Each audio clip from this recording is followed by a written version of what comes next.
ത്യാഗത്തിൻ്റെയും പരീക്ഷണത്തിൻ്റെയും ഒരുപാട് ഓർമ്മകൾ ചരിത്രത്തിൽ സ്മരിച്ചുകൊണ്ട് ഉണർത്തിക്കൊണ്ട് ബലിപ്പെരുന്നാൾ വന്നിരിക്കുകയാണല്ലോ.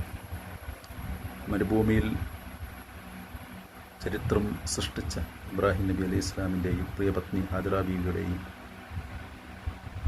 പ്രിയമോൻ ഇസ്മായിൽ നബി അലൈഹി ഇസ്ലാമിൻ്റെയും ഒരുപാട് ജീവിത പരീക്ഷണ വിജയത്തിൻ്റെ അന്തിമമായാണ് ഹജ്ജും പെരുന്നാളും ലോകവിശ്വാസികൾക്ക് അള്ളാഹു നൽകിയത്. അവരെ സ്മരിച്ചുകൊണ്ട് അവരുടെ മില്ലത്തായ ഇബ്രാഹിം മില്ലത്ത് ആണ് അന്ത്യപ്രവാചകൻ മുഹമ്മദ് നബി സല്ലല്ലാഹു അലൈഹി വസല്ലമ വരെയുള്ള ലോകവിശ്വാസികൾക്ക് പിൻപറ്റാനുള്ളത്.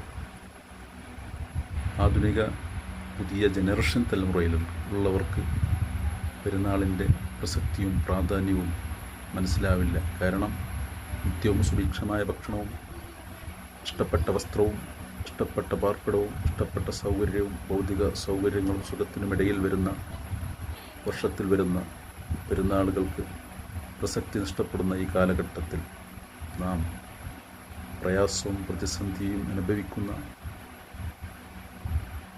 പ്രതിസന്ധികളെ തരണം ചെയ്തുകൊണ്ട് ജനിച്ചു വീണ മണ്ണിനു വേണ്ടി സ്വന്തം ശരീരവും രക്തവും സമർപ്പിച്ചുകൊണ്ടിരിക്കുന്ന ഉജ്ജോമനകളായ ഒരുപാട് പേര് ഈ പെരുന്നാൾ ദിനത്തിൽ അന്നവും വസ്ത്രവും താമസ സൗകര്യവുമില്ലാതെ ടെൻറ്റുകളിലും അഭയാർത്ഥി ക്യാമ്പുകളിലും കഴിഞ്ഞുകൊണ്ടിരിക്കുന്നു.